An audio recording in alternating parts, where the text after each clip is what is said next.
வந்ததுல இருந்து கேள்வியா கேக்குறான். இவன் வந்தா என்ன செய்வான்னு கேக்குறீங்க அதானே?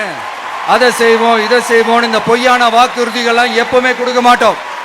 எது நடைக்கு சாத்தியமோ எது உண்மையோ அதை மட்டும்தான் கொடுப்போம்.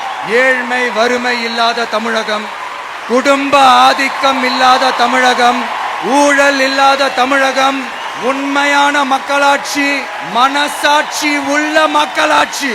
கான்பிடண்டா இருங்க, நல்லதே நடக்கும், வெற்றி நிச்சயம். உங்க விஜய் உயிரன வரனா